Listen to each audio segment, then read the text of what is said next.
નમસ્તે વિદ્યાર્થી મિત્રો, જ્ઞાનગંગા વિદ્યાલય દ્વારા શરૂ કરવામાં આવેલ ઓનલાઈન એજ્યુકેશન અંતર્ગત આપનું સ્વાગત છે. ગુજરાતીમાં આપણે વ્યાકરણ જોઈએ તો વ્યાકરણમાં 10મો પાઠ છે સંધિ.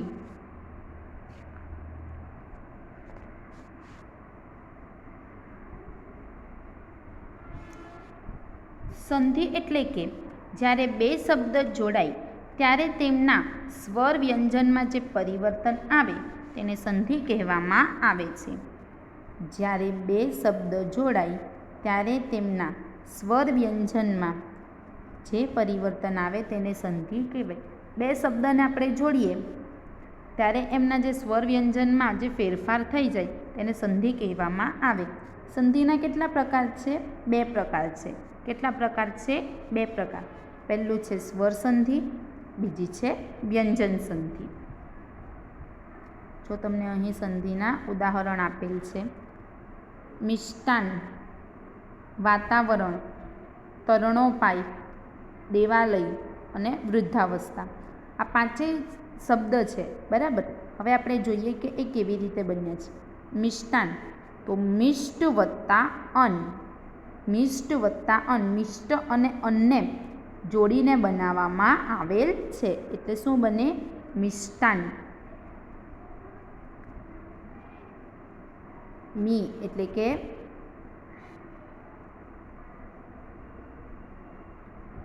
મીનું શું થાય? મ વત્તા ઈ એટલે મી. અહીં શ તો અડધો જ છે, બરાબર, એટલે એની સાથે કોઈ સ્વર જોડાયેલો નથી. દરેક વ્યંજનની સાથે સ્વર જોડાયેલા હોય છે. અહીં મી છે તો મની સાથે ઈ જોડાયો છે ત્યારે મી બનેલ છે, બરાબર. શ તો અહીં અડધો છે એટલે એની સાથે કોઈ સ્વર જોડાયેલો નથી એટલે શ. ના પછી ટ. ટ એટલે કયો સ્વર જોડાયેલો હશે? ટ વત્તા અ.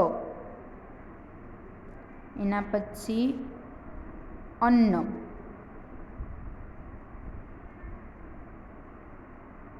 અહીં ટા છે, જુઓ ફરીથી સમજાવું. મી એટલે મ વત્તા ઈ. શની સાથે કોઈ સ્વર નથી. એના પછી ટા. ટા એટલે ટ વત્તા આ એટલે ટા. અહીં ન પણ અડધો છે એટલે ન સાથે પણ કોઈ સ્વર નથી. ને અહીં ન એટલે ન વત્તા અ, મિષ્ટાન, બરાબર. એટલે અહીં શબ્દ કોઈ પણ અક્ષર હોય એની સાથે કોઈ પણ વ્યંજનની સાથે એ આવી રીતે સ્વર જોડાયેલા હોય છે. એટલે અહીં આખું મિષ્ટાન, એની સંધિ કેવી રીતે છૂટી પડી છે? મિષ્ટ. ટ કેવી રીતે થયો? અહીં ટા કેવી રીતે થયો છે? ટ વત્તા આ એટલે ટાને છૂટો પાડી દીધો. ટ વત્તા અહીં અન્ન કરી દીધું. આ ટ છૂટો પડી ગયો, બરાબર. આખો ટ છે એટલે આ ટ સાથે હવે ખાલી આની જગ્યા પર શું રહી ગયું? આ નીકળી ગયું એટલે અ રહી ગયો. એટલે એ ટામાંથી શું થઈ ગયો? ટ થઈ ગયો. અહીંયા ટ. અને બીજો જે અ હતો એની સાથેનો આ છે, એની સાથેનો જે બીજો અ હતો તે અહીં આવી ગયો. અને ત્યાર પછી નન એટલે અન્ન થઈ ગયું. એટલે મિષ્ટ વત્તા અન્ન. મિષ્ટ વત્તા અન્ન એટલે શું થઈ જાય? મિષ્ટાન. મિષ્ટ વત્તા અન્ન. આ ટ. ટ સાથે કયું હોય? ટ વત્તા અ એટલે અહીં ટ થયો. હવે અહીં પણ અ છે એટલે આ અહીં ટનો અ અને આ અ બંને મળીને ટા થઈ ગયા. આ થઈ ગયું ને એટલે આ ટા. મિષ્ટાન. સમજ પડે છે ને? એવી જ રીતે બીજું છે વાતાવરણ. વાત વત્તા આવરણ.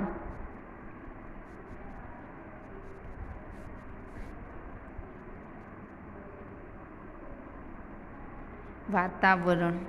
વા એટલે વ વત્તા આ, તા એટલે ત વત્તા આ, વ એટલે વ વત્તા અ, ર એટલે ર વત્તા અ અને અણ એટલે અણ વત્તા અ, વાતાવરણ. એની સંધિ કેવી રીતે છૂટી પાડી છે?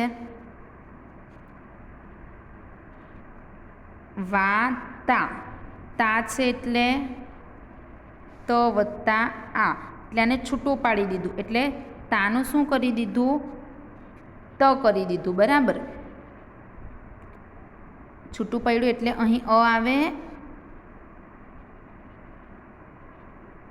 આ અહીં આનું અહીં લઈ દીધું. વરણ, વાતાવરણ. એવી રીતે અહીં તમને બીજા પણ આપેલા છે. તરણોપાય, તરણ વત્તા ઉપાય. અહીં અણો શું આવ્યું છે? અણ વત્તા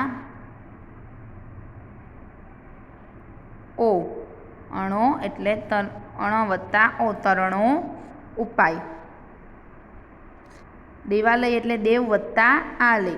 વૃદ્ધાવસ્થા એટલે વૃદ્ધ વત્તા અવસ્થા. આવી રીતે ઉપરના 5 શબ્દોને છૂટા પાડ્યા પછી આપણને સમજાય છે કે એમનામાં દરેકમાં 2 શબ્દો ભેગા થતી વખતે એમના સ્વર વ્યંજનમાં કંઈક ફેરફાર થાય છે. જો ને, એટલે કે અહીં 2 શબ્દને છૂટા પાડતા કે ભેગા કરતા સ્વર વ્યંજન કેવા બદલાઈ જાય, એમાં ફેરફાર આવે છે. બરાબર, એટલે કે જ્યારે 2 શબ્દ જોડાય ત્યારે એમના સ્વર વ્યંજનમાં જે ફેરફાર આવે તેને શું કહેવાય? સંધિ. જોયું ને આપણે આગળ. એટલે સંધિના કેટલા પ્રકાર છે? 2, સ્વર સંધિ અને વ્યંજન સંધિ. તો આપણે સ્વર સંધિ જોઈએ. સ્વર સંધિ, સંધિ થતી વખતે જોડાતા બંને ધ્વનિઓ જો સ્વર હોય તો તેમને સ્વર સંધિ કહે છે. એટલે કે જે સંધિ જોડાય ત્યારે જે બંને સંધિઓ જે છૂટી પડી હોય એ બંને સ્વર હોય તો એ સ્વર સંધિ. અહીં તમને સત્યાગ્રહનું આપેલ છે.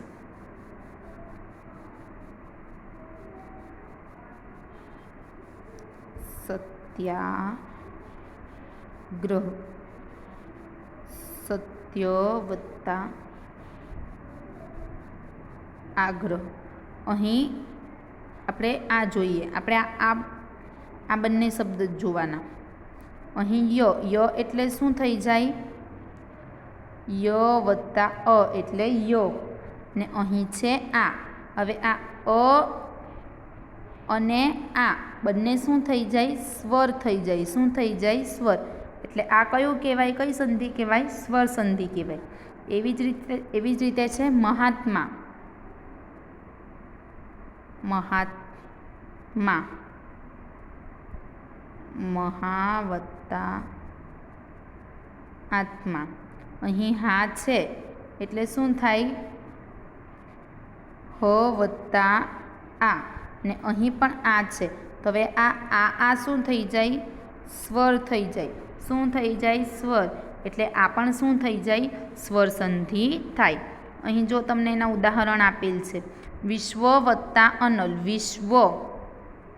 આ સ્વ એટલે અહીં પણ આ અ સાથે જોડાયેલ છે અને અહીં પણ આ અ છે એટલે આ પણ સ્વર સંધિ. એવી રીતે શિષ્ટ વત્તા આચાર, શિષ્ટાચાર. ટ વત્તા અ એટલે અ અને અહીંનો આ એટલે આ, બંને સ્વર એટલે કે સ્વર સંધિ. બરાબર, એવી રીતે અહીં તમને બીજા બધા ઉદાહરણ આપેલ છે. જો અહીં ઈના પણ છે. હરિ વત્તા ઇન્દ્ર, હરિ, રી એટલે ર વત્તા ઈ, ને આ ઇન્દ્ર એટલે ઈ એટલે કે એ પણ સ્વર થઈ જાય. પૃથ્વી વત્તા ઈશ એટલે પૃથ્વીશ, પૃથ્વી એટલે વી વત્તા ઈ, અને ઈશ એ પણ એટલે ઈ થઈ ગયા એટલે એ પણ સ્વર. એના પછી સુક્તિ, સુ વત્તા ઉક્તિ, સુમાં પણ સ વત્તા ઉ અને પાછળ ઉક્તિ એટલે ઉ, એટલે બંને ઉ મળીને સ્વર થઈ જાય. બરાબર, એવી રીતે અહીં તમને એના ઉદાહરણ આપેલ છે. બીજું જોઈએ આપણે વ્યંજન સંધિ.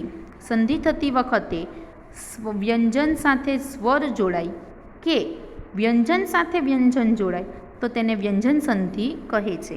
પણ સ્વર સંધિમાં આપણે શું જોયું કે બંને અક્ષર કયા હોય? સ્વર હોય. હવે વ્યંજન સંધિમાં બંને અક્ષર કાં તો વ્યંજન હોય કાં તો વ્યંજનની સાથે સ્વર જોડાય. પહેલો અક્ષર એ વ્યંજન હોય અને એની પછીનો અક્ષર એ સ્વર હોય તો એને વ્યંજન સંધિ કહેવાય.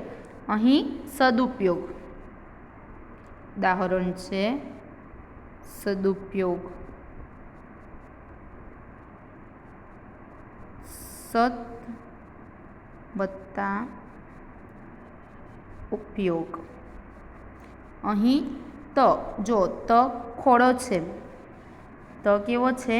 ખોડો છે. એટલે આની સાથે કોઈ પણ સ્વર જોડાયેલો નથી, વ્યંજન છે. શું છે? વ્યંજન છે. એની સાથે કોઈ પણ સ્વર જોડાયેલો નથી એટલે કે આ ત થઈ ગયો. ને અહીં છૂટી પાડતા અહીં ઉપયોગ છે. ઉ, ત એ વ્યંજન અને ઉ એ સ્વર એટલે સદુપયોગ. એટલે કે અહીં સ્વર, વ્યંજન અને સ્વર જોડાયેલ છે. વ્યંજન અને સ્વર જોડાયેલ છે એટલે એને વ્યંજન સંધિ કહેવાય. એવી જ રીતે છે શ્રદ્ધા.